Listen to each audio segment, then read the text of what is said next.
Hi friends, welcome to my channel Priyatarangalu audio stories in Telugu.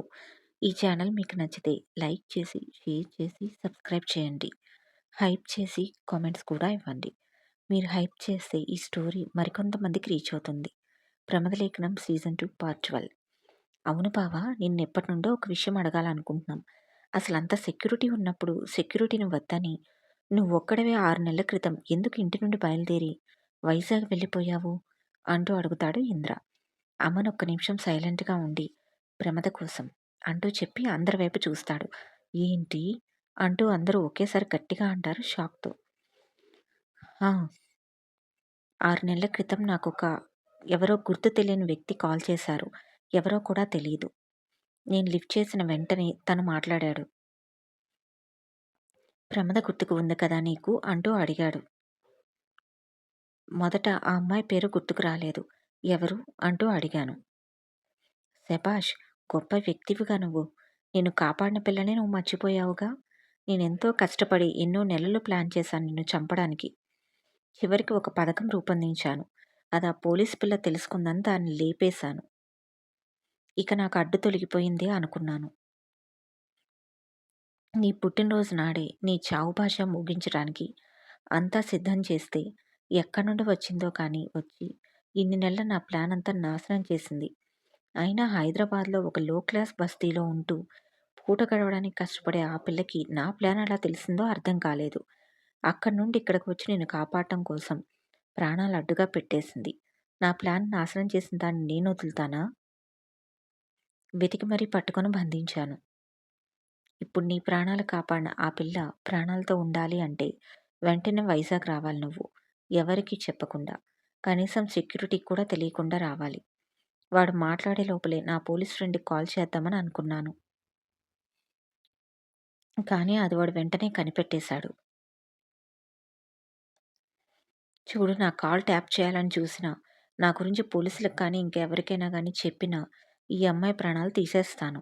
నీ ప్రాణాలు కాపాడిన అమ్మాయికి కనీసం కృతజ్ఞత చూపించు. ఆ అమ్మాయిని కాపాడాలి అంటే నువ్వు ఒంటరిగా వైజాగ్ రావాలి అంటూ గట్టిగా నవ్వాడతను. అసలు క్షణం పాటు నాకేమీ అర్థం కాలేదు. నువ్వు చెప్పింది నిజమే అని నాకు నమ్మకమేంటి అంటూ అడిగాను. వెంటనే కొన్ని ఫొటోస్ పంపించాడు.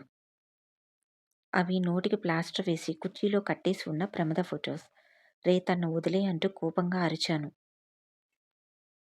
వచ్చి కాపాడుకో అంటూ నవ్వుతూ వాడు కాల్ కట్ చేశాడు.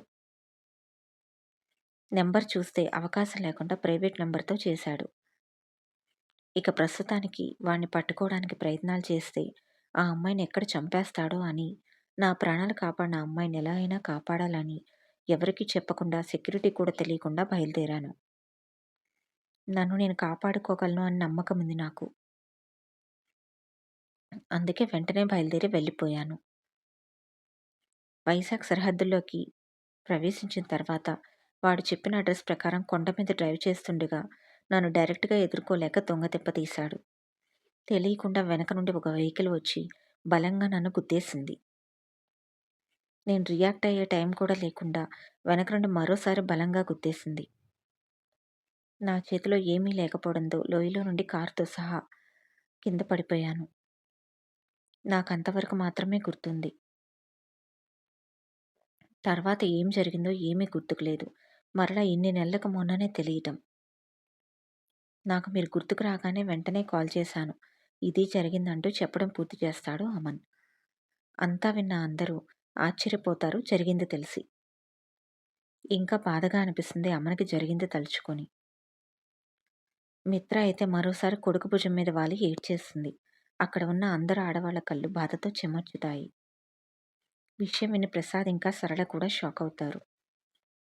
మామ్, నువ్వేడిస్తే నాకు నచ్చదని తెలుసుగా. కూల్ మా అంటూ తల్లిని ఓదారుస్తాడు అమన్. అందరూ కొద్దిసేపటికి నార్మల్ అవుతారు. ఇంతకీ ఆ అమ్మాయి సేఫ్‌గా ఉందో లేదో తెలీదు అన్న అమన్ మాటకి ప్రమద సేఫ్‌గానే ఉంది అంటుంది మిత్ర. అందరూ మిత్ర వైపు చూస్తారు. నీకెలా తెలుసు మామ్? అది నువ్వు మిస్ అయిన తర్వాత తను ఒకరోజు ప్రసాద్‌కి కాల్ చేసింది. అలా తెలుసు అంటుంది.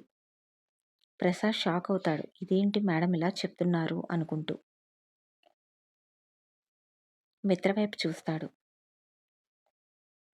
ప్రసాద్ వైపు చూసిన మిత్ర చిన్నగా కళ్ళార్పుతూ సైగ చేస్తుంది తను చెప్పింది ఒప్పుకోమని. అదర్థమైన ప్రసాద్ అవును నాకు ప్రమద కాల్ చేసింది అని చెప్పేస్తాడు. మిత్ర సైగలు ప్రసాద్ లేనిది ఒప్పుకోవడం చూసి చిన్నగా నుదురుద్దుకుంటూ ఏం చేస్తున్నావు బంగారం అనుకుంటాడు తన ప్రియమైన భార్య వైపు చూస్తూ రవీంద్ర. ఎలాగో తన భర్త కనిపెట్టేస్తాడని తెలుసు కనుక తన భర్త వైపు అస్సలు చూడదు మిత్ర. దొంగ మొహంది. నాకు తన గురించి తెలిసిపోతుంది అని నా మొహం వైపు కూడా చూడటం లేదు. దీని అల్లరి బాగా ఎక్కువైంది. రూమ్‌లోకొస్తుంది కదా! అప్పుడు చెప్తా దీని సంగతి అనుకుంటాడు గుర్రుగా మిత్ర వైపు చూస్తూ రవీంద్ర. అంతా విన్న ఇంద్ర కన్‌ఫ్యూజన్‌లో పడితే నమ్మేసిన అమన్ మాత్రం రిలాక్స్ అవుతాడు. పోనీలే తనకేమీ ప్రమాదం జరగలేదు. సేఫ్‌గానే ఉందిగా! అది చాలు. నా వలన తనెక్కడ ప్రమాదంలో పడిందో అనుకున్నాను. అయితే ఆ వీడియో కావాలని క్రియేట్ చేశారన్నమాట. నన్ను ట్రాప్ చేయడానికి. అనుకున్నట్లుగానే నన్ను ట్రాప్ చేశారు. ప్రమాదం కలిగించారు ఇడియట్స్. ఇక నుండి చెప్తాను వీళ్ళ సంగతి. నా ఫ్యామిలీ మెంబర్స్ జోలికి రావాలి అంటే వణికిపోవాలి అంటాడు కోపంగా పిడికిలి బిగిస్తూ అమన్. కొన్ని రోజులు ఆగు నాన్న. ఇప్పుడే ఎందుకు? నువ్విప్పుడేగా పూర్తిగా రికవర్ అయ్యావు అంటాడు హేమంత్. లేదు బాబాయ్ ఇప్పటికే లేట్ అయింది. ఇక లేట్ అవ్వకూడదు. నా ఉనికి బయటికి రావాలి. వాడికి తెలియాలి. ఏం చేస్తాడో నేను చూస్తా. మామ్ ఆ! నా టెక్స్‌టైల్ వర్క్ అంతా కంప్లీట్ అయింది. ఓపెనింగ్‌కి రెడీగా ఉంది కదా! అవును. అర్జెంట్‌గా పంతులు గారితో మాట్లాడి ఓపెనింగ్‌కి మంచి రోజు చూడు. ఆ రోజు ఓపెనింగ్‌లో ప్రెస్‌ని పిలవండి. వాడు నన్ను చూడాలి. తర్వాత ఏం చేస్తాడో నేను కూడా చూస్తాను. అన్న అమ్మన్ మాట విని సరే అంటుంది మిత్ర. సరే నేను వెళ్లి రెస్ట్ తీసుకుంటానని తన రూమ్‌కి వెళ్ళిపోతాడు అమన్. అందరూ మిత్ర వైపు చూస్తారు. ముఖ్యంగా ప్రసాద్ ఇంకా ఇంద్ర. ఈ స్టోరీ నచ్చితే సబ్స్క్రైబ్ చేయండి ఫ్రెండ్స్.